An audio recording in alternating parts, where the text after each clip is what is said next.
Bienvenidos, señoras y señores, and welcome to another episode of the Bleed Lows podcast. We are live in the carne asada. Let's get the business out of the way. This episode of the Bleed Lows podcast is brought to you by BetOnline. BetOnline is your number one source for the NBA and NHL playoffs this season. Every stat, every matchup, and even live odds while the games are being played.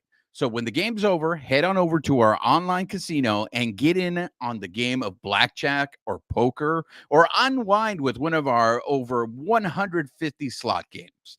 Head to the website today to get in on the action. Don't forget to use the promo code BELIEVE, BLEAV, for your 50% welcome bonus on your first deposit. Bet online. The game starts here. My apologies to everyone.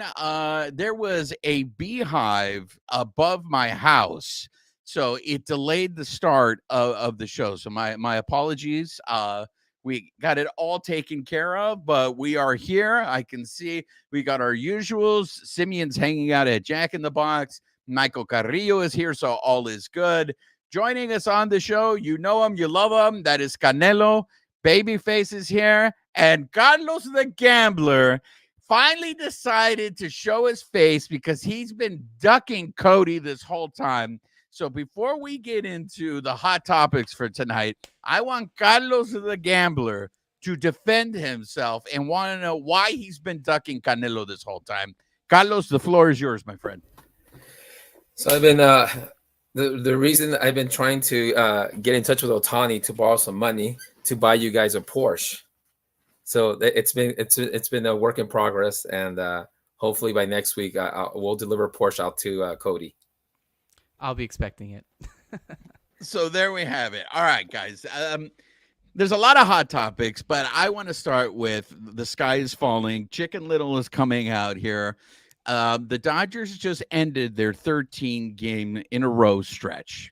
They were 7-6 during that stretch, but it seems that this recent loss to the Serpientes in this series has really just pissed every Doyer fan off because there's a lot of negativity. I got a lot of messages sent my way. So let's go ahead and get into it. I want to start off first with this one. I do want to remind everyone, if you guys are in the chat, super chats move you to the front of the line. So if you're feeling generous, if you want to go ahead and support us, please go ahead and send a super chat on your way. If this is your first time coming across us on the live, make sure you're subscribed to our YouTube channel. Hit that notification button. Give us that thumbs up. Leave us comments. We have a lot of other content on our YouTube channel. Babyface and some of the other Dodgers beat guys. We're at the stadium. We're covering pre-game, post-game. We have interviews there. So the YouTube is a good place for you guys to see this. Plus, also, Canelo over here and the rest of the masterminds over at Dodgers Beat also drive a lot of content. So before we get into the topics, Canelo, is there anything you want to plug over on the Dodgers Beat side? Just same thing I've been plugging, every single episode we do, we have daily content. Pretty much we're in a rhythm now. We're getting at least one post per day. We always have, post-game content going over the game if you were unable to watch it and you're feeling about using your eyes and reading some words. But yeah, other than that, the next article I'm kind of doing a lot of digging on is just, looking at the, the surplus of pitching, which we may talk about in this episode. So we can get a little preview of that. But yeah, make sure you guys check out the site because, we got a lot of stuff coming in the future. Before we get into the pitching, because to me the pitching is a positive on this team, Canelo, and I am the Prince of Darkness, so I wanted to address all the hate messages that I've been getting from listeners, from viewers, because what they're really pissed off about are a few things. So I'm going to start with the first one because I know Canelo has a lot of stats about this. The offense, the last 13 games. The Dodgers, as I said, they have a winning record. And what's crazy, I also want to be rational here. They actually, at the beginning of this stretch, this 13-game stretch, they actually increased their lead over the National League West. So I don't know if that says more about the possibility of the Doyers or just how bad the rest of the teams in the National League West have been. I don't think you guys should be sleeping on Babyface's show pods. I think the show pods are one of those people that team that is reckless, and you got to keep an eye on them because Preller, Preller is one of those guys that's fuck those kids. I'm sure they're going to make more trades down the line. But I want to deal with the offense because the pitching, can you imagine if the Dodgers pitching was not as good as it's been in this last 2 week stretch, where this team would be? Because the numbers have been a little deceptive. There have been plenty of games where they've been out hit, but yet they ended up winning the game. They end up winning the game because they hit a home run. There is a number, and I don't know if you have it, Canelo, because I'll keep it unless you have it, and that is the Dodgers records when they don't hit home runs. You have it. So let's go to Canelo because he's the number man. He's our famous Las Vegas Rain Man. Canelo, what is going on with this offense? Yeah, before we get into, the Dodgers record with, home runs hit in a game, they drop a series to the Diamondbacks, at the beginning of this 13-game stretch. They dropped a series to the San Diego Padres. It's the first series loss to Arizona at home since 2018, their first shutout loss to the Diamondbacks since 2017. So we're talking about a good, X amount of years since then. They went 7-6, basically playing 500 ball with, anemic hitting. None of their big guys, stepped up. Their bottom of the order has been continuously a problem, and some of, the solutions are, solutions that we thought were going to happen. They've been slumping now as Andy Paz has entered his first, big league slump. But looking at their slash line over those 13 games, 213, 281, and 357, averaging under 4 runs per game, and were held to 3 or fewer runs 7 of those 13 games. So, and then that only happened 8 times before that in the first 40 plus games. They're ranked 27th in runs created plus over that span, 26th in OPS, 29th in on base percentage, and they're striking out a lot again, which is something that they corrected. But over this 13-game stretch, they're ranking 23rd in K percentage. And then you start looking at one of the issues that, we've talked about extensively. I know, Doom Sal, Mike Salas has talked a lot about it as well. And it just seems like that the offense is either boom or bust. And a lot of that has to do with if they hit a homer or not. And I feel like I saw that I saw that a lot in these past 13 games. So throughout the season, if the Dodgers don't hit a single home run, they have a .313 winning percentage. They are 5-11 in those games. If they hit at least one home run, a little bit better, 11-6 in those games. And if they hit 2 or more home runs, they're 17-1. So they're pretty much elite when they hit multiple home runs a game. And that's kind of shown because if their offense isn't, producing runs, if it's not the long ball, the game's a lot tighter than it should be. And I think that's an issue that the Dodgers are going to have to correct because, we were talking about it off air before we went live. And it's that even though the Dodgers have historically probably one of the best 3 in the top of the order, they can still pitch around those guys to attack the bottom of the order and still prevent runs because, collectively the bottom of the order is hitting, under 200, they're not getting on base, and that just can't go on for a full 162-game season. And Juan, I agree with you. We like to shit on the Padres, Roger and I, but I still think their offense is really good. Their pitching staff is coming along, and they're just one of those teams that, they may hover around 500, but if they get in, they've already shown that they have the Dodgers number this year. The Diamondbacks have shown that they played the Dodgers extremely well. And if you're the Dodgers, yes, you want to have a really good lead, but you also want to start playing good baseball. And it just seemed like they were outplayed a lot this series, even in some of their wins. They score runs in bunches, especially the one game where they scored 6 runs in one inning and then just didn't do anything the rest of the game. And that just can't happen throughout the regular season a bunch, but it can't happen in October either. So it's just something that they're going to have to correct before, we get to the dog days of summer. Carlos the Gambler, come on in here. I want to hear stories about you. I want to know if you went to the Shohei Ohtani bobblehead because I heard that was madness. But before you do that, let's stick on this 13-game stretch.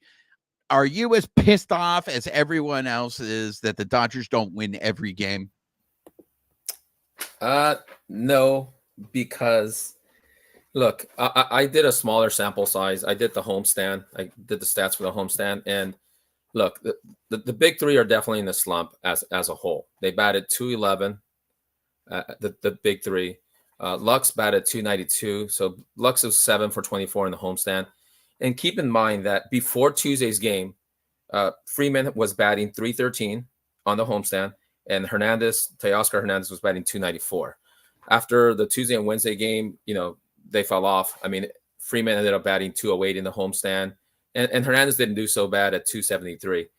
Look, in the last two games, in the last game they lost, they had the fourth, fifth, and the sixth inning where they had 2 runners on base and the fourth with 1 out. They didn't score. They had 2 runners on with no outs. They didn't score. They had in the fifth. In the sixth, they had 2 runners on. They didn't score. I mean, that alone, that changes the game. Grove comes in. I think he gives up a 3-run home run. Grove, prior to that outing, had pitched well. He had pitched 2 innings during the homestand, didn't allow any walks. He's got a good strike ratio to innings pitched. So no, I mean, the bottom of the lineup when it comes to like Lux was like I said 292, and I was teasing these guys that, and it's very small, but Taylor had the highest batting average in the homestand at 333, but he only had 6 at bats. So maybe he should play some more. I don't know, but we definitely struggle when the big three don't hit. And Betts, he's in a slump. He batted 182 in the homestand, and 240 was Ohtani.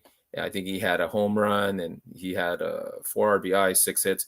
I mean, we definitely need to hit better. Smith is struggling. Will Smith, he's there's something not right. He batted 176, and then I always thought that Kike, if he got more playing time, he'd do better. And unfortunately, he, because of Muncy, he took over third base. He had 21 at bats and he batted 190. And Hayward coming back didn't help at 143. So, yeah, I mean, when you look at at those guys, yeah, they're struggling. They're struggling bad, and it's 13 game stretch. You also they're tired too, and I'll give them that. 13 games in a row. It's a lot of baseball, and we enjoy it as fans, but they need days off. So I think today's day off. Tomorrow they're going to Cincinnati, or they probably traveled already.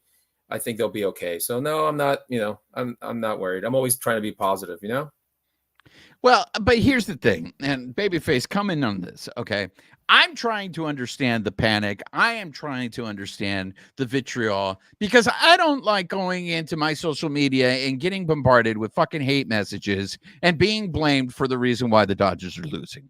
So I'm trying to understand why you guys are all angry. And because I am the Prince of Darkness, I don't believe I am. I am your guys' reality check, and I am going to tell you why you guys are all so pissed off right now. And I want Babyface to back me up on this. It's because you guys are all getting Niedenfured. You guys all finally realize what 1985 feels like, because what you're seeing right now the Dodgers do, that's what they're going to do in the postseason. That's what's going to happen. And that is the reason why you guys are so pissed. Because let me tell you, the time I was at Dodger Stadium, I have beat writers telling me that covering the season is pointless now. They know they're going to make the playoffs. All that matters is what happens in October. So we're all talking, this is all nonsense. And everything that you guys are putting up, all the comments I'm seeing here in the chat, they can't manufacture runs. The offense disappears.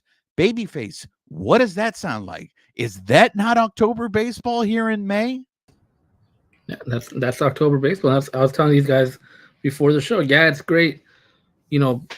On paper, right? You have Shohei, you have Mookie, you have Freeman, right? You have all these guys. Looks awesome, right? This is going to be a lineup for the ages, right? That's what we're all talking about. But what scares me is, and I get it.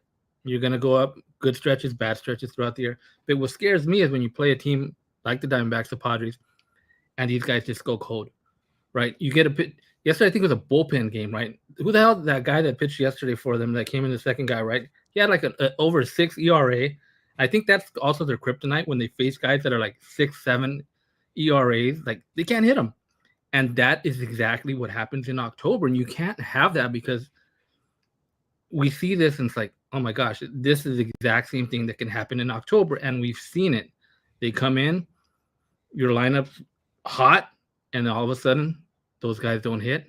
They don't score. They put 0 runs up yesterday. So that to me is what scares me going forward into October. And I mean, I whatever think, it is, they got to fix that now.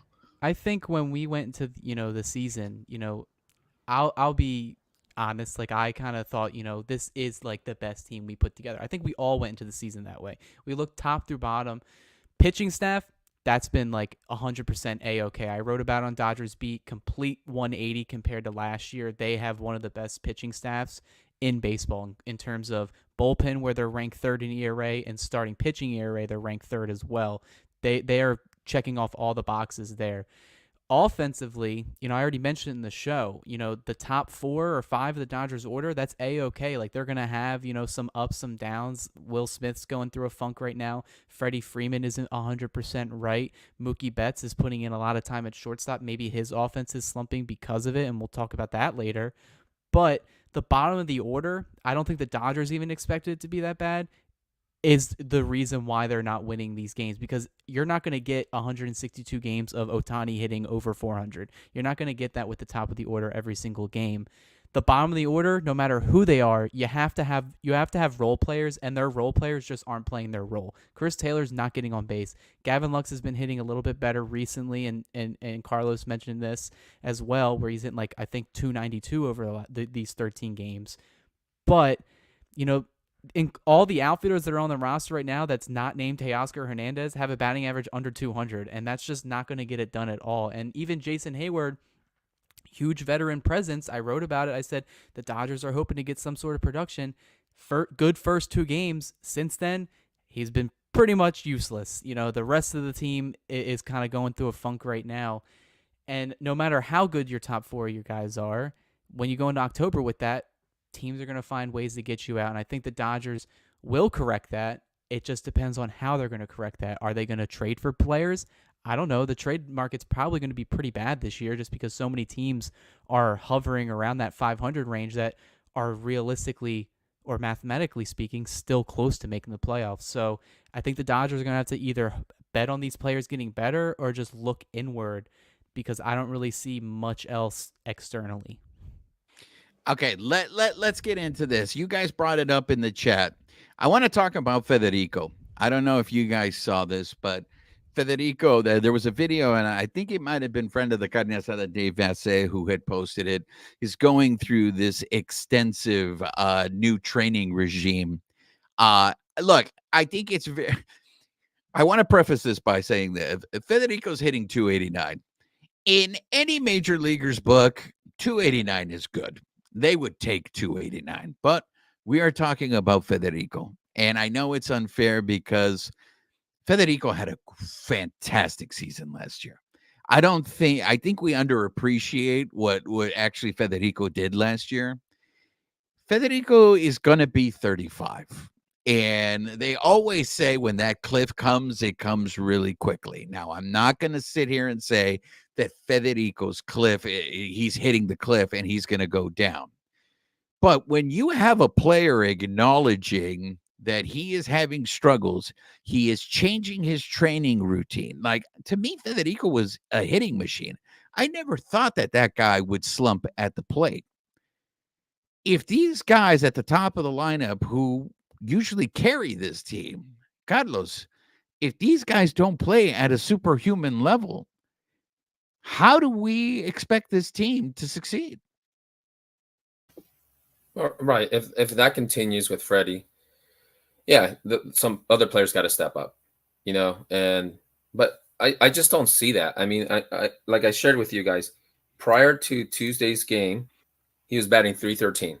I don't know what I'm talking about the homestand. I don't know what at the time. You don't think you think he looks the same with runners in scoring position this year? I mean, no. I mean, it seems like the whole team is pressing when there's runners in scoring position. They expect to hit home runs. They expect to smash it off the wall. But I mean, it's crazy because if they had won either Tuesday or Wednesday's game, we just wouldn't be feeling this way. And I'm telling you, Wednesday's game, they had a good chance of being in that game. On Tuesday's game, I was there. It was 4-3, and I think the triple, I think that Lux got, they didn't even score him. He got the triple. He was a leadoff hitter, got the triple. They didn't score. That can't happen. I mean, why can't they score? I mean, they tend to strike out a lot. That's what I look at a lot. I saw that they struck out almost 24% of the time in their at-bats, the Dodgers did as a whole team. I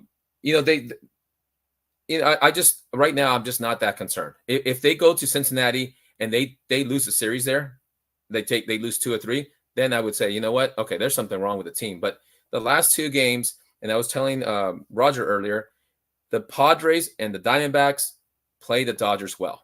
Period. They just play them well. They match up well. They pitch well against their team. It doesn't matter if the guy who's pitching is, I think, the starter for the second game had a 4.62.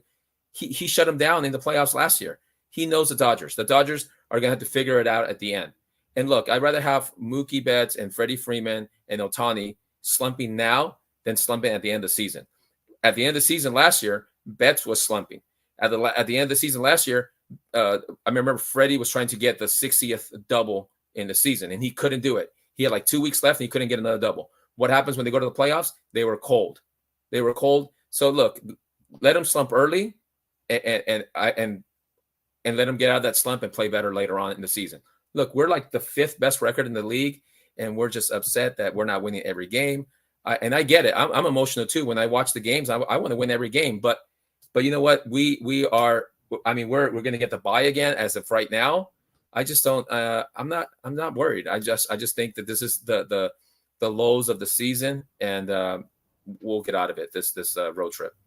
Here comes Carlos with no pasa nada, no pasa nada. But let me ask you this, Carlos, because you did say something that's very interesting, that if they would have won Tuesday or Wednesday, let's say that's 2 series in a row, they would have won. And we wouldn't be as upset as we are. But I think that's kind of like just putting potpourri in the bathroom, because the numbers still are the same. They would have won, but there's still an underlying problem with the fact that we have an offense. We've talked about the 7, 8, 9 spots. Babyface, all I heard was Bacchus is here to stay. I saw beat writers tweeting Bacchus is here to stay. Now what? Now, I understand, Outman went through the same thing last year. He went through a slump. Bacchus went hitless in this last homestand. I mean, not homestand, the series against the Serpientes. Bacchus went hitless, all right? He was supposed to be the solution. Now, I know a lot of guys in the chat here, you guys are big Drew Avens fans. So, all right, you send Bacchus down. You bring up Drew Avens. Like, what if something have we perhaps maybe overvalued this farm system? Because I know I keep getting messages and be like, so we didn't re-sign Cody Bellinger for this? Have you guys seen Cody Bellinger's numbers lately? I was like, don't piss me off. Why are you doing this? I mean, I'm part of that group. You probably saw me retweet it. That's probably how it's you like, why are you it. bringing up old shit? Why you got to bring up old shit? Yeah, Bellinger's not on the team anymore. There's nothing we can do about it. But babyface, we sent down Outman. Bacchus was going to be the new solution. And very quickly, Andy Bacchus was welcomed into Major League Baseball. And very quickly, we have the reminder of how hard it is to hit a baseball. Babyface, how do you fix the problems with 7, 8, and 9, even though Lux is starting to show signs? I mean, he had back-to-back games with extra base hits, and I can't remember the last time that dude has done that. So I'm hoping that it is, we can't lose sight of the fact that dude hasn't played baseball in a long time. So maybe it is taking him a little bit longer, to feel like himself again at the plate. But babyface, we're trying different things. We're getting close to June. We're getting to the point where you start to identify holes. And it seems like the outfield, those are where the holes right now. That's what's getting my attention. What say you? I mean, the thing with bias too, I mean, He's going to come up. Yeah, he started off great, but they're all going to adjust. We've said this many, many times, right? The league is going to adjust, and it's up to the players to see how they adjust back. Same thing with Outman last year. Started hot, adjusted, and then he was able to correct it. So that's what you're kind of expecting with Pages right now is, can he correct it? And if he correct it, it's great. He stays there. Now, if he doesn't, then yeah, they're probably going to have to make another move, whether they call Outman back or something. But I don't think you can really go with like musical. Okay, who do we got in OKC and kind of bring them up and then see what they do. It's kind of you got to let it play out. So let's see how Pies does. Let it play out. I mean, look at that kid, Jackson Holiday, right? His number one prospect. He came up to the Orioles. What do you have, like one hit, I think, in the 2 weeks or whatever that he was up?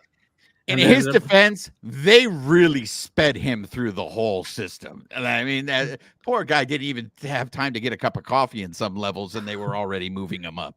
I mean, but that's the thing. I mean, like we're saying, he's the number one prospect in baseball, but all these guys are going to go through it. And it's a much different game from AAA to the show. So it's going to take that adjustment. I mean, it's rare, right? You see a guy that just comes up and then just bulldozes through the league, right? It's not going to, even guys like Ellie De La Cruz last year, he came up, the guy was super hot, and they cooled him down for the rest of the year. So, like I said, I don't think you can just do this musical chairs. Well, who do we got in OKC? You're going to have to give Pies some time, let him see what happens in the next couple of weeks if he rebounds. And if he doesn't, hopefully Outman kind of gets his back on track, and we might see Outman back. Canelo, before you give me your read on Miguel Vargas, can you explain to me what the hell is going on with the Dodgers outfield and Bajes? This is the second time I've seen Teoscar Hernandez take a ball from Bajes when Bajes was clearly calling it. And I don't know if it goes back to that Miguel Vargas play. I don't know what's going on there, but am I making a mountain out of a molehill? But I thought it's really super odd that Bajes has been calling for balls, and you have the corner outfielders stepping in front of him and making the play harder than what it should be. Yeah, that's the one thing about this whole ordeal is not only are they inconsistently hitting, they're also kind of scaring me on defense, because those are the type of plays where, someone makes the wrong turn, someone makes an extra step, someone doesn't speak up loud enough in, a stadium that's filled with 45 plus, every single day. That can lead to, some serious injury problems right there. And I think, just the way I grew up playing baseball, and even people know that in the comments now, it's like that center fielder is the captain of the outfield, just as shortstop is the captain of the infield. If the center fielder calls it, that's his ball. If he drops it, that he'll own up to it and say he didn't catch it. And I don't know if it's maybe Paz isn't communicating clearly, or if, Teoscar Hernandez is like, oh, I'm the veteran. If I call it, then I'm getting the ball. But I don't think it's that. I think it's just that these guys, you're seeing the downside of platooning.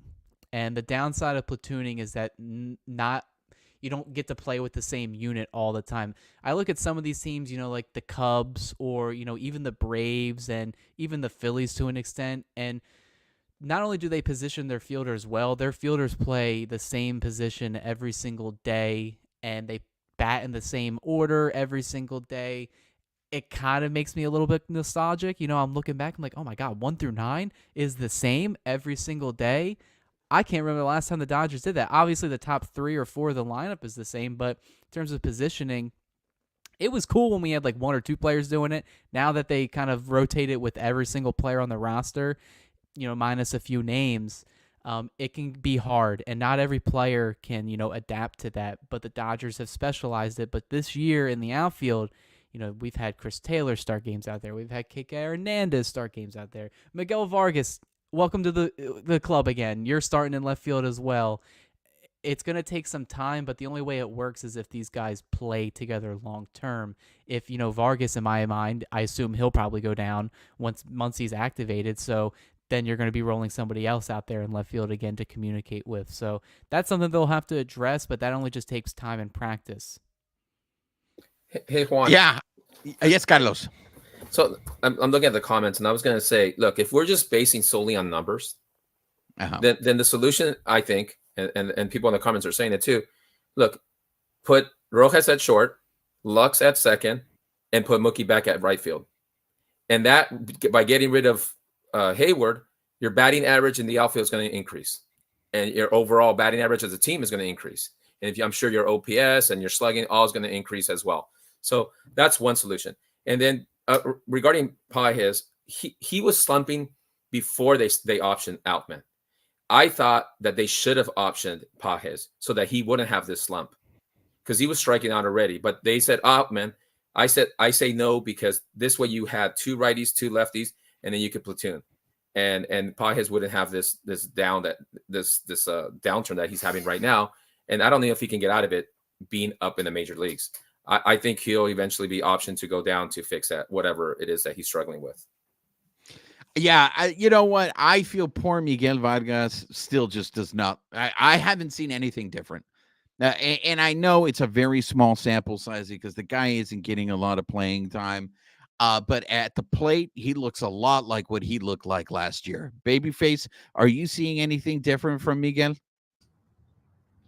I mean, that's the thing too. Like, and I said this before, if you're gonna call up Vargas, he's got to play every day. You got to give him the same at bats that he was getting in OKC. Coming up as a platoon player, it's not gonna cut it for him, and he's gonna end up getting sent back down. And that's kind of what we're seeing again. He's playing here, he's playing there.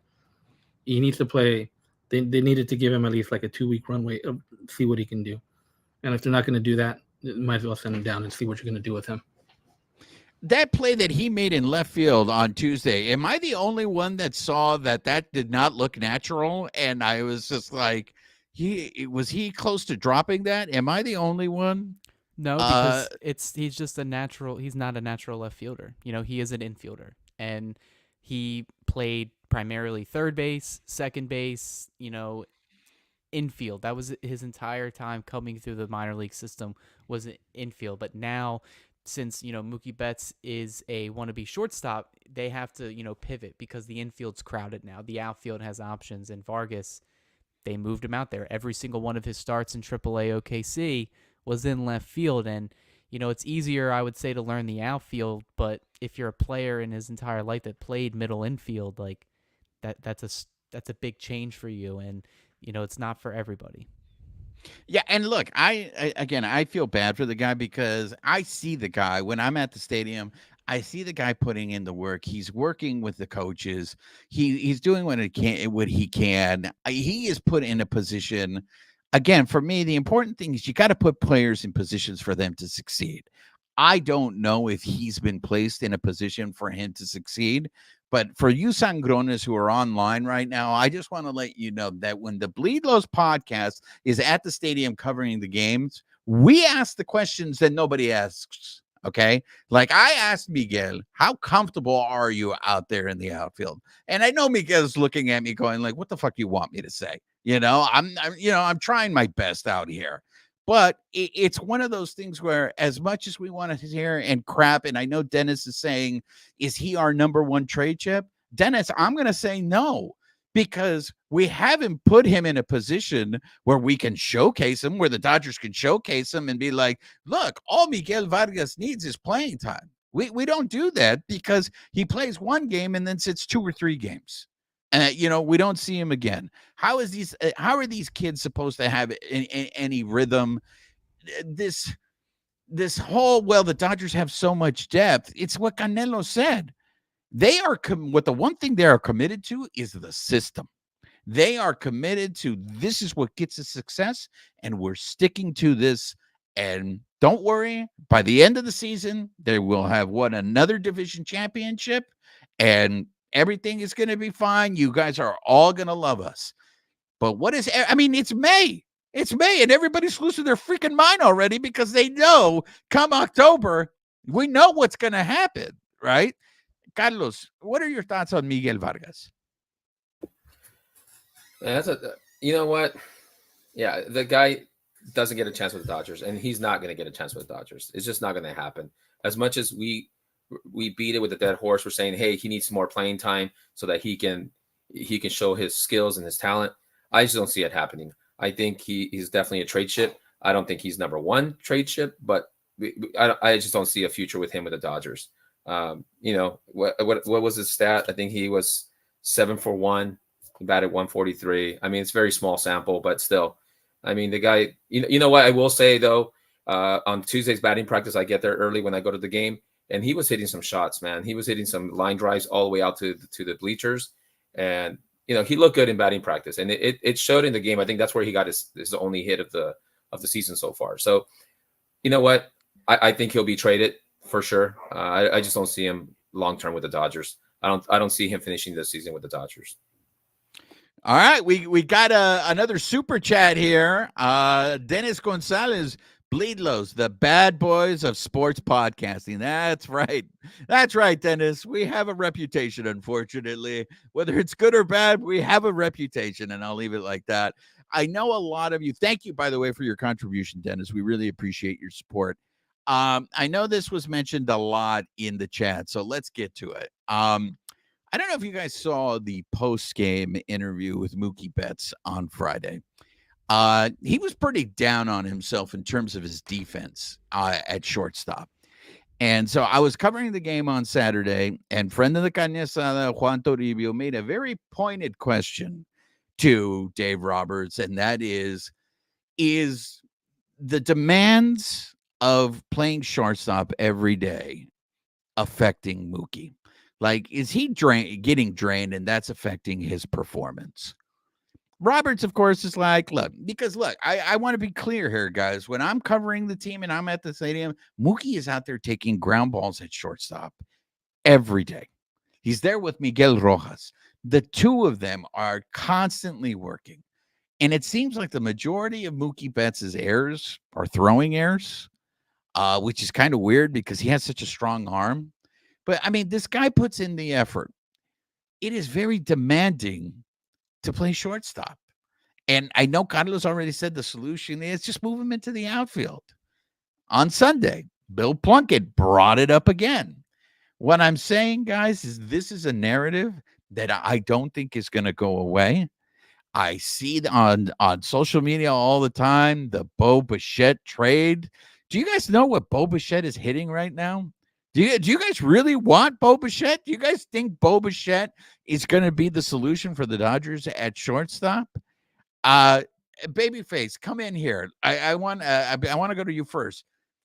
How do you solve a problem like Mookie, who is clearly being selfless and is trying to help the team in the best capability, but therefore, I think could be suffering from it? And I'm just like, look, guys, I mean, it's not him. The organization has to put you in a position to succeed. And it's funny that they're asking this, because they were asking this at the beginning of the season when he was red hot and just hitting everything. They're like, how does he separate? How does he do, he's able to go and hit and, take the demands of shortstop and just put that aside. And Roberts is like, he just does it. One thing doesn't affect him in either way. So now they're getting back to it again now because he's slumping. So, I mean, I think like we've said before, I mean, Mookie's willing to do whatever it takes to win and whatever it takes to help this team. But I think long term, if they can find a solution there at shortstop, I think they're going to look for it, because I don't think Mookie is the long-term solution there at shortstop. He's not going to play the rest of his career at shortstop there for the Dodgers.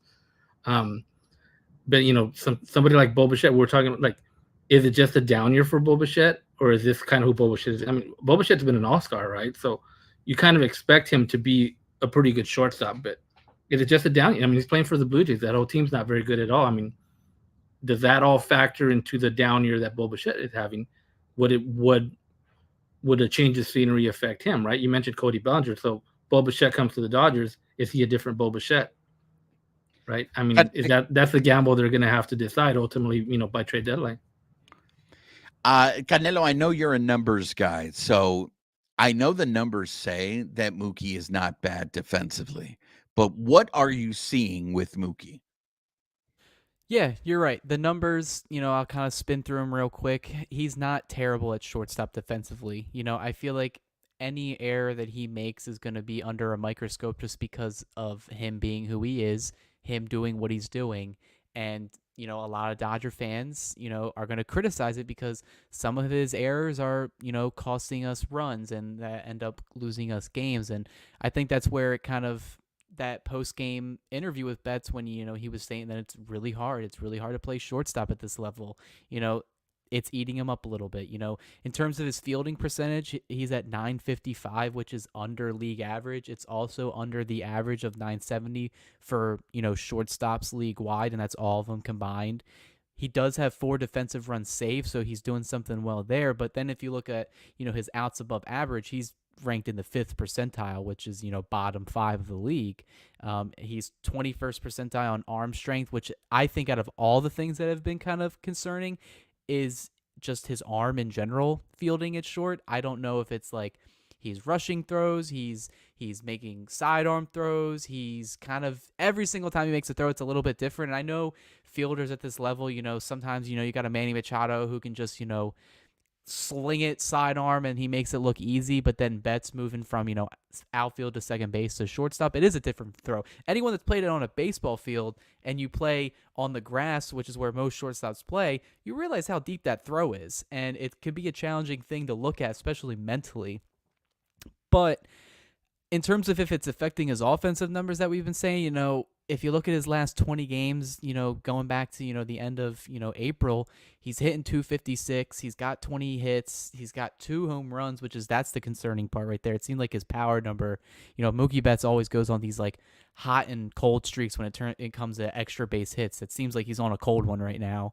And, he still has 12 runs scored. He's still getting on the bases. He still is moving well. He still seems healthy. But, Juan, I've seen it too. When I was in D.C., all 3 games I was there, he was the first one out in the field, not doing, not doing hitting work. He was doing fielding work, and he wasn't doing it for like 30-odd minutes. He was doing it for like close to up to 2 hours every game, working with Rojas, working with the coaches. And Roberts himself even said on this homestand, it's not going to be sustainable for the entire season for him doing that, because not only are you just now getting to the end of May, you still got like 3 or 4 months, and then you got October when everybody's, running on their last fumes trying to get their team to the World Series. And Betts is either going to have to tone it down, or the Dodgers are going to have to start thinking, is shortstop the best position for him? But looking externally, it's like I said, the trade market, even if Bobichet's having a bad year, their GM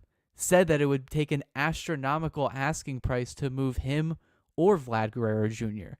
Like, even though they're having bad seasons, they're in no position to trade those guys, so they're going to have to be moved. And the Dodgers have depth in their minor leagues, but, people have already said it. They don't have that star to headline a trade package anymore. Most of those guys have come and gone, and the prospects that they held on to just seem like they're more role players than anything. And I think a lot of teams around the league have caught on to that. So I said at the beginning of the season, I said, hey, my bold prediction was that maybe they go and try to get Bo Bichette, but I don't even know if they have enough to really get Bo Bichette without trading, Jose De Paula. And that's a guy I think you don't want to give up. I think that's a guy Andrew Freeman doesn't want to touch either in a trade. So maybe this season the Dodgers just rock it with Betts at shortstop and hope it gets better. I know everybody in the chat's clamoring for some minor league guys, but look, if the Dodgers thought that was the solution, they would be up right now, and they're not going to be called up this year.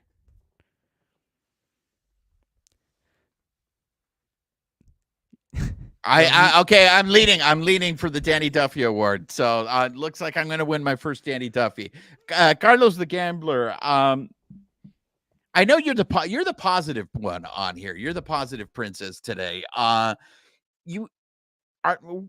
Is Mookie going to be okay? I mean, are you fine? You're not worried at all? No pasa nada? I will say I'm not the biggest fan at Mookie at short, but if Mookie and Roberts and Friedman and they're all in agreement about him playing shortstop, then I think that's where he needs to play. I think you do need a happy Mookie for this team to work well. I think if he says, and if he's honest with himself, he says, you know what, maybe I don't want to play shortstop. I don't want that much pressure.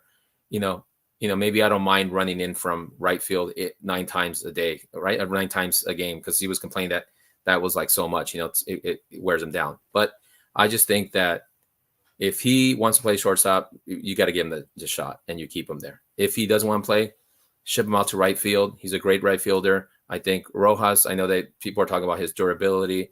I still think Rojas would be a better fit, at least defensively, for shortstop. And I think Lux right now, the way he's batting, I think, give him more at bats, let him face lefty and righties equally, and see what comes out of it. But I mean, like you guys were talking about Bobblehead, I liked the guy before the season. I thought he would have been great. I mean, he looks awful, but I also do agree that a lot of players, man, a lot of good players, when they change sceneries, they step it up. If he goes to the Dodgers, I guarantee you it'll be a different attitude and be like, you know what, I'm going to work. They'll somehow get out of their slump, and we were talking before the show, the guy from the Padres, right? Luis that went from the Marlins to San Diego. At ice. He's batting like 482, and I mean 382 with the Padres, and I think he's got like, I forget what it was, like 7 or 20 consecutive multi-hit games in a row or something like that.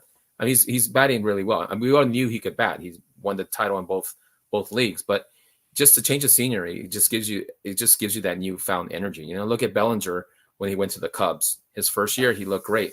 This year, not so much, but still, it's that change of scenery that you're looking for.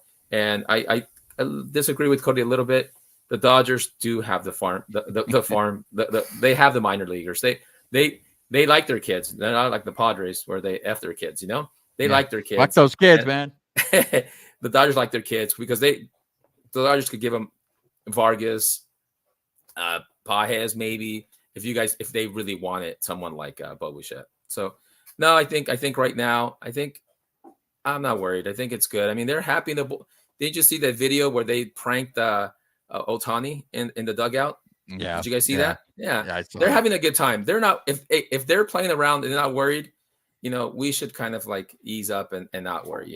And no pasa nada. No exactly, pasa nada. Man. Exactly. So yeah, that's how I feel, man. I think we'll be okay. All right, so we spent a lot of time bitching about what's wrong with them. Cody wrote some pieces for Dodgers Beat about this. The pitching has been really good, and in particular, the starting pitching. And so Bobby Miller just recently threw a sim game at Dodger Stadium. I still think he's going to actually pitch in Rancho this weekend. So I think at least minimum they're going to give him about 3 starts before they even consider bringing him up to the big club. But sooner or later, the Dodgers are going to have to make a decision on a 6-man rotation. I know up until this point, they have been denying. They're not going to, they won't commit to it. Well, Bobby Miller's going to make them have to make a decision, especially if Gavin Stone keeps pitching the way he's pitching. Canelo, I want to go to you on this. There's a couple of things that I want to ask you. One is, I don't know if you saw the Walker Buehler post-game interview on Saturday. That was probably the most candid I've ever seen Walker Buehler be without being pissed off. And one of the things that was really caught my attention was how much he hates getting an extra day's rest. How he understands why. I thought he was very, very candid with his response and saying, I understand why we're doing it because there are guys on this staff that they need it and it helps them. But I wonder if guys like Buehler, guys like Glasnow, if the extra day of rest is impacting them. And most importantly, this is going to be, if this goes as planned, Yamamoto is supposed to pitch on Sunday. This will be the first time this season that Yamamoto will have pitched twice in a week. Up until this point, he has been, the Dodgers have been following the Japanese, where he only pitches once a week.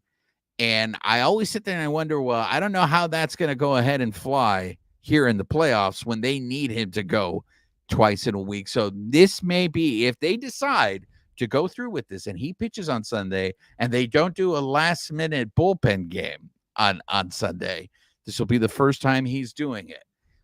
I'm bringing this up because the Dodgers are very sensitive to the 6-man question. Every time, like when Roberts was asked if Yamamoto was going to pitch on Sunday earlier in the week, his response was, it's what we've done all season. He didn't answer the question. That was his response. It's what we've done all season. And it's just like, bro, I don't understand. Are you guys the FBI? I just don't understand why you guys are making this so much harder than it needs to be. It's almost combative. Canelo, my question to you is eventually giving these guys the extra rest.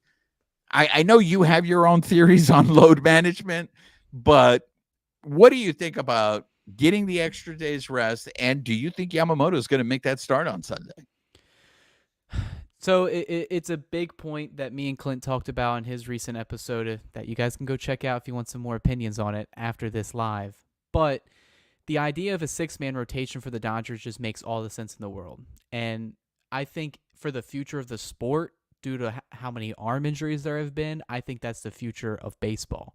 I think after the next CBA, I think you're going to see rosters increase from 26 to 27 to add an extra pitcher.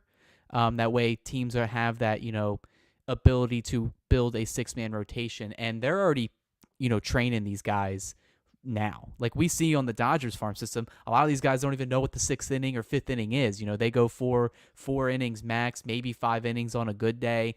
And they're on that minor league rotation where, they are in like a 6-ish, 7-man rotation where they're just throwing arms out there because those guys need work. And the Dodgers, they've kind of been doing a 6-man rotation with Ryan Yarbrough or, Michael Grove getting like the bulk innings of one of those starts. And I would classify that as, like the unofficial bullpen game, but it's being led by, 4 or 5 innings by one of the pitchers. Well, you're just basically doing an opener and then a starter at that point. I don't think the Dodgers are going to officially do a 6-man rotation. And I think it goes to how you said, Juan, they're very hostile towards the question. Some of the starters on the team are very detailed and, organized. Like they have a strict schedule that they want to go on. And Buehler is one of those guys. Glasnow could be one of those guys. The only ones that you could say aren't or that are open to ideas is, Gavin Stone and Yamamoto. And that's just because he's used to what he was doing in Japan. I think, load management is going to start kicking into effect, guys. And, I was talking to Carlos. I said, what's the odds Glasnow has another bad start? And when Miller's time to get activated, that's their corresponding move. They put Glasnow on the IL, limit some of his innings. He pitched a career high 120. He's on pace to like blow that out of the water. So the Dodgers are like, hey, we want you for October, buddy. And they put him on the IL for a couple weeks to limit his innings and just blame it on like a blister or something. Give him the Rich Hill treatment. But I think you're going to start seeing them do that with some guys. I think they're going to shuffle around this rotation.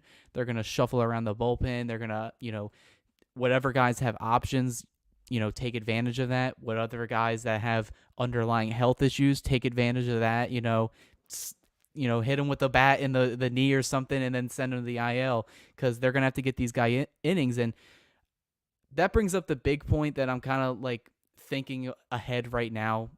It's never too early to think about the trade deadline. Obviously, we have prospects Carlos mentioned that they can trade. I think the position that they're going to trade from to get something is pitching because I think they have so much pitching that they have too much pitching. And I know you could say there's never too much pitching because anything can happen. But when your rotation is filling up to 8 guys once they're all healthy and we're all expecting everybody to be back minus Dustin May by like August, then you have to make some moves preparing for that. And what contending teams, what do they need? They need pitching. A lot of these fringe playoff teams would happily trade a bat or two to get one of these starters to eat innings. And I think that's the route the Dodgers are going to have to take. Who are those guys that they may put on the trade block? Landon Knack, I think someone mentioned earlier, like who's like the biggest trade chip. I think he, in terms of major league talent, is the biggest trade chip because he's already shown it. He's got an ERA under 3. He shows that he can get big league innings. James Paxton seems like once Kershaw comes back is a guy without a spot. But me and Carlos even said before the live went, he's the Dodgers' best starter statistically right now. So besides all the walks, he's getting the job done. But they have a lot of options to go through. But 6-man rotation, I just think is out, even though I think it makes sense all in the world. And I get that some of these guys have egos, but if you're the manager, who cares? You know why Bueller? You know what, Juan? You know why Bueller doesn't like the 6-man rotation? Because he's a free agent next year and he wants to make the most starts he can. That's literally all it is. And at the end of the day, if the Dodgers think a 6-man rotation gives them the best chance to win, they need to implement it. Do you think Yamamoto's starting on Sunday? I'm gonna go 50-50 because it wouldn't be un-Dodger like for them to. I'm gonna say no. Double or nothing. Carlos the guy. Here comes Carlos the gambler. The gambler's coming in. I say yes. Hey, so, okay, you think Yamamoto's pitching on Sunday. Babyface, do you think Yamamoto's pitching on Sunday? I think so. I think he'll pitch. Carlos, I want to backtrack, though. This idea of giving guys extra rest and these guys going on 5 days rest, do you think it is maybe impacting some of the most recent performances we've seen? Like, it might just be a consistency thing, but Gavin Stone was really good for a good stretch there. And then, on Tuesday, not so much. Glasnow, the last two, I know on one of those, they pushed him back to give him an extra day. What are your thoughts on this whole, giving these guys extra days? So I just want, before I start that, just want to reiterate, Paxton, 2.84. Our new ace pitches tomorrow. You know what? Yeah. Statistically on this last homestand, Glasnow really, really struggled. He had a 6.3 ERA. He gave up a lot of runs. Let me see. Give me a second here. Yeah. So here we go. So Glasnow on this last homestand pitched 10 innings, allowed 10 hits, allowed 7 runs. His strikeout to walk ratio is great. He was 14 Ks to 2 walks, but yeah, his ERA was 6.3. Stone, on the game that I went to on Tuesday, man, not only did they get a lot of hits, they scored only 4 runs though, but they hit him hard. I mean, they were like almost everything that was hit against them were line drives. You think so? Because I thought that inning when he gave up 4 straight hits, some of those I don't think were hard contact. They were going opposite field on him. It seemed like he had some bad luck in there. From what I saw, I just saw hard contact on Stone. It wasn't, like you guys were saying, it wasn't like him. He's pitched really well. I think he has his last 3 outings. He had 3 quality starts, and I put him on my fantasy baseball because I thought he was going to pitch well.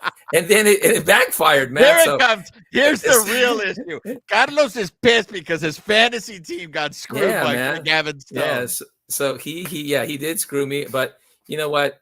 It's like I said, one outing doesn't really justify his last 4 outings. I mean, he's had really 3 good quality starts in the previous 3 outings. Bueller looked great. I mean, he went 6 innings, no runs allowed.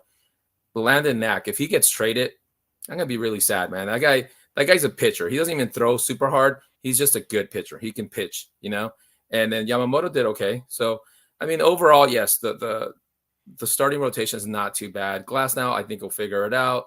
You know what? It's possible they'll give him an IL more for rest. Maybe just get some rest. I just think the 6-man rotation. The Dodgers, the training staff, just the organization, they're so clever with the way they train these guys. I just don't see how extra rest is going to hurt them, honestly. Maybe they're going to throw more bullpen sessions, longer bullpen sessions in between their rest, into between games. I just don't see how it'll hurt them, and then the bullpen, yeah, like you guys mentioned, the bullpen's been really good. I mean, Vesia has been, he was lights out. He didn't score. He didn't allow any runs. He had 5 strikeouts this homestand. Hudson looked great. I dropped him from my fantasy, thought that he was going to look bad. And that backfired too, man. So I'm not doing that great in my fantasy baseball, I think the key is you need to stop picking up Dodger players. Seriously. Any on your roster. If anybody wants to know how the Dodgers are going to do, just ask Carlos what he's doing with his fantasy team, and then we'll be able to know. Opposite. Yeah, no. And then Trinan looks great. And then, I like the addition of Banda. I think was he a starter before early on, or he's always been a relief pitcher? I think I he got was a news for you. starter. He was a starter. El Paisa Banda's going to get sent down fairly soon. Oh my you know, God.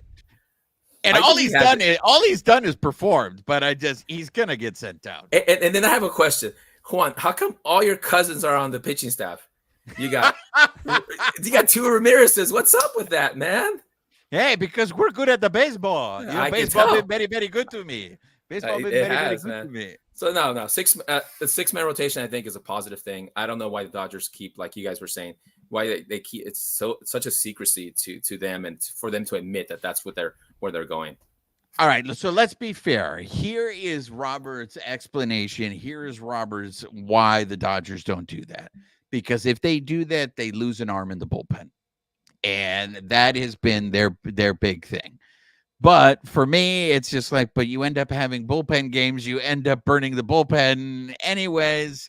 You know, it's what do you get? It's a dozen in one hand and, 12 in the other. Do whatever you can. Babyface, what do you think's going to happen when Miller comes back? Are you subscribing to Canelo's, conspiracy theory? The reckless, speculation here. Is someone going to have a phantom IL stint when Bobby Miller comes back? Yeah, it's either going to be that or it's Gavin Stone. Gavin Stone's going to be the odd man out. He has the options, and they're going to send him back down. I mean, that's the logical choice. Like you mentioned, they don't want to lose that bullpen arm. But, we're discussing this also off air. If you do have a 6-man rotation, minimum, right, they got to go 6 or 7, and that's it. If they go 6 or 7, I think you're okay to having one less arm in that bullpen if you're only going to use maybe 2 guys tops per game. So, but I'd be willing to bet that it's not going to be Stone. If anything, it'll be Grove, and they'll put Stone in the bullpen, and he'll be the bulk guy. Yeah, they could. Yeah, they'd have to reshuffle the. I think they're just going to shoot Glass now and put him on the IL. That's literally my theory. Yeah, but just look at those guys that have the options. That have the options available. That there's your musical chairs. This is the guys that are going to move.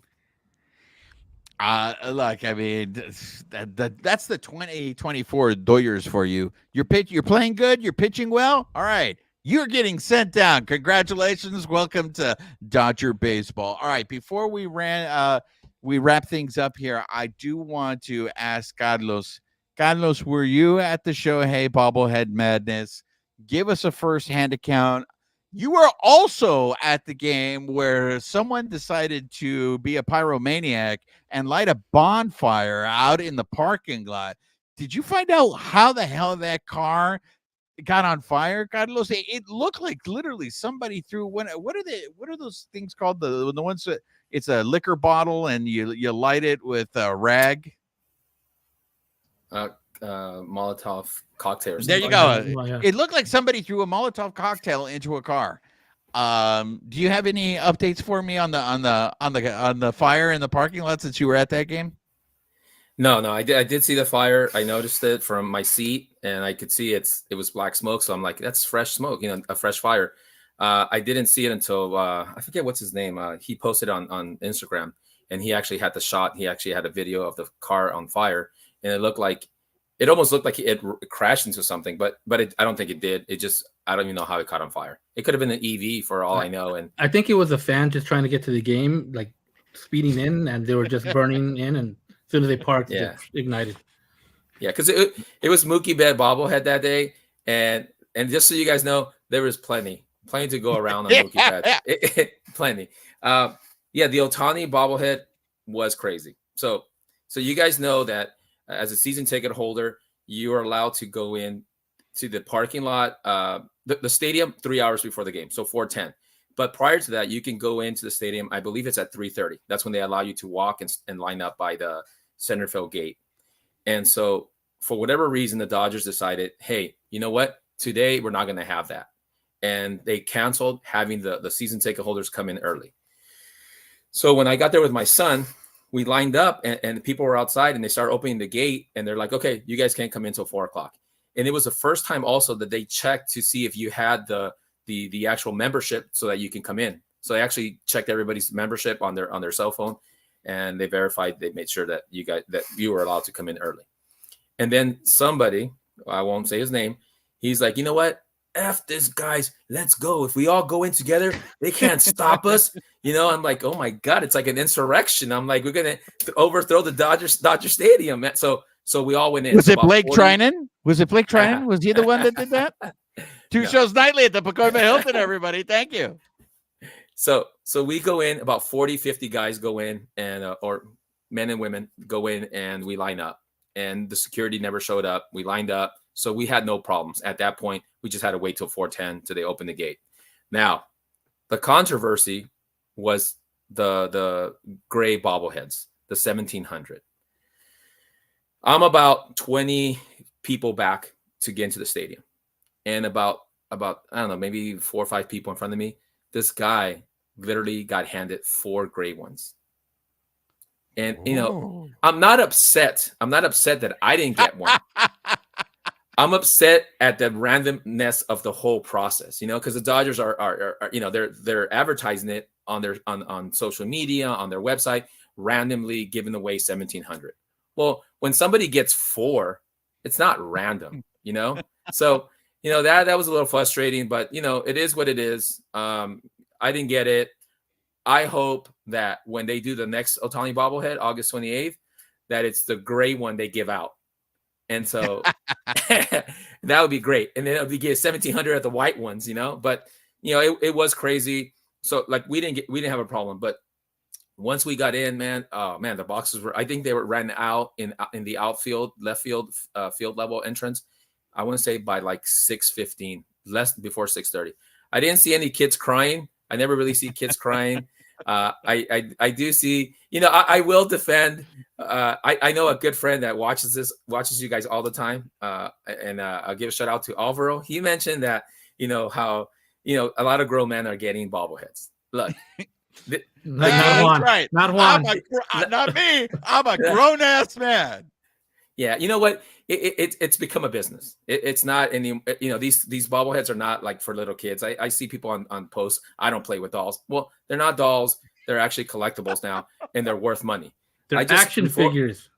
Well, maybe not these, but not these. But I just before I got on, I went to check before what they're still selling for. They're still selling between $250 and $300 as of today, just before the show on eBay. So people are still paying, I think, even more. What's gone down is the gray one. The gray one has gone down to about $1,000 each. They were as high as $1,300, but they've gone down. I think they've gone down because there's some people who are actually trying to paint the bobbleheads gray and trying to pass it off. And then there's a guy who does a lot of videos, and he's like, he says, I know how to verify if it's a real one. And he goes, you got to smell it. He says you got to smell it. So shout out to his name is Bobblefool. He says if you smell it and it smells weird, it's painted. So there's a certain smell to it. But there you go, ladies and gentlemen. This is the kind of journalism that you will only get on the Bleed Lows podcast, and this is why you have to make sure you join us en vivo for the carne asada. So true story. Yeah. I went around. I walked around Centerfield Plaza. I was getting footage, and I hear some dude from behind me. Hey, want a bobblehead? Show me a Ohtani bobblehead. $300. And it was Carlos behind me. He's like, hey, $300. I got bobblehead. True story. Yeah. So you just made me lose my train of thought. No, I was going to say that. So it was crazy. Unfortunately, it should be fun when they give away these things. Bobbleheads like that. But man, people are really aggressive. People are just. It's not like the happiest place on the earth for sure at Dodger Stadium when they have giveaways like that. But at the end of the day, when they go home and and whatever, if you're a collector or you just want to have Ohtani because you like Ohtani, it's cool. I think it's great. It's going to happen again. Yamamoto's going to be big. The next Ohtani, look, they have Ohtani hat, Ohtani shirt, another Ohtani bobblehead. I mean, they're going to market this they're going to market Ohtani as much as possible. Just like the Angels did it, the Dodgers can do the same thing. And every game any giveaway for Ohtani, it's going to be a huge sellout. It's going to be like a must have. And so it's cool. I mean, I enjoy it. I like it. I only got 2, as you can see. I think they're over here. So Roger didn't buy it off of me, so I kept both. So yeah, no, it's cool, man. It's fun. I enjoy it. I enjoy collecting stuff. We got another super chat. Thank you, Dennis Gonzalez, coming in with $4.99. Friendly history note: today is the anniversary of Sean Green going 6 for 6, hitting 4 home runs and earning 7 RBIs against the Brewers El Chingon. I still remember that game. Just to follow up on the Shohei Madness, Carlos, because you're a season ticket holder, I was told, and I don't know if you were able to verify this, Cheeseman, but I heard that some season ticket holders didn't get bobbleheads, and they were pissed about that. Did you hear any of that, Cheeseman? So like I was telling you, the gate is supposed to open at 3:30 to go walk into to get in line. So what happened was they allowed them to come at 4:30 with everybody else, and so they had to make lines just like everybody else. And then I had a lot of buddies, and they're like, traffic is crazy, and yeah, there's a lot of people who didn't get it. Oh yeah, that's right. The last thing I was going to tell you is there's footage, and I confirmed with Roger because he saw it as well. There's footage of security or Dodger Stadium personnel with the young people who hand out the bobbleheads going through the boxes and pulling out certain bobbleheads and put it into like a cabinet storage container. And like I said, I'm only upset that if it's random and you're saying you're going to give it away to 1,700 people, then just do that. Whether I get one or not, that's fine. But you got to be true to your word and not just like randomly give it to like, okay, I'm going to give it to all our big members and stuff. That's just not. I don't think it's fair. But like I said, life goes on. I mean, if you're a season ticket holder, you still got to get there early, right, and get in line and get your bobbleheads. I mean, if you show up at 6:50, I mean, there's going to be no more bobbleheads. I mean, the Quakes do something that's pretty smart. Is they do a thing called like guaranteed giveaway. So you pay a little bit extra, and then you just show up. You go in through a different gate, and you get the giveaway. No matter, you don't even have to show up that same day. You can go some other day and get that giveaway. I mean, it's pretty smart. I did that with the Quakes for a couple of years. I mean, I think if you want to get that giveaway, it's a good option to do. Yeah, and another thing the Dodgers should definitely do for season ticket holders is how they have an entrance specifically for them. They should have that entrance open until like maybe 10 minutes before game time, so that who season ticket holders who show up late have an entrance. The Petco Park, San Diego, they have it. They have it where they have season ticket holders, and it's only for them until the game starts. And that's something the Dodgers can do. I mean, I actually did a survey. They actually send out a survey after Ohtani's bobblehead, and a lot of people did it prior to the giveaway, and they're like, "Oh my gosh, I wish I would have waited to see this fiasco." But I just did it a couple of days ago, and I let them know how I felt, and I'm like, "Hey, you guys got to fix something." I mean, Carlos sent a strongly worded email. There you go, my friend. But after seeing now as a fan, seeing how it was for that first giveaway, I think the second giveaway now is going to be even like more people coming out and lining up because they saw, hey, I got to get there early because this happened on the first giveaway. I think now you're going to get more people like, I got to get there for sure early. Yeah. It's going to be interesting. I've talked to people. They did say it was a shit show. For those of you on the live, I was able to talk to Kirsten Watson about this. She shared some stories. It's the badness. It's hey, all I have to say is this, and I'm going to end the show with this, and that is I am a grown-ass man, so I don't have to deal with these problems. I also want to announce that the winner of the Danny Duffy Award today is me. Because we didn't catch a lot of strays. I thought for sure with everybody being so pissed that there would be strays. I mean, I don't feel anybody in the chat, in particular caught any heat. But anyways, if you guys are first timers on here, make sure you are subscribed to our YouTube channel. Hit that notification button. Give us a thumbs up. Leave us chats. If you're listening on the podcast, make sure you're subscribed to the podcast. And write us a review. Make sure you guys are also reading the stuff on Dodgers Beat. Canelo, anything you want to plug? No, like I said at the beginning of the episode, just continue checking out the website. I'll have another article coming out either tomorrow on Saturday, kind of going more in depth of the pitching and the surplus that they're about to have. And guess what? Like I said, it's never too early for trade deadline season. That's where we get the money, guys. That's where we get all the ideas, all the opinions are flowing.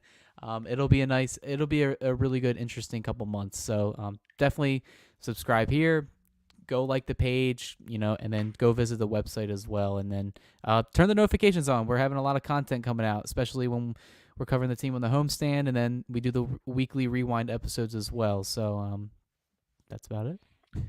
I want to thank Carlos for coming on and joining us and sharing all that exclusive, in-depth journalism about Shohei Ohtani bobblehead night. And Babyface is here, Canelo, everybody. It was good talking to you guys. Tune in next week. Hopefully we won't be so angry and things turn around. This episode of the Bleed Los podcast has been brought to you by Bet Online. The game starts here. Nos vemos, everybody.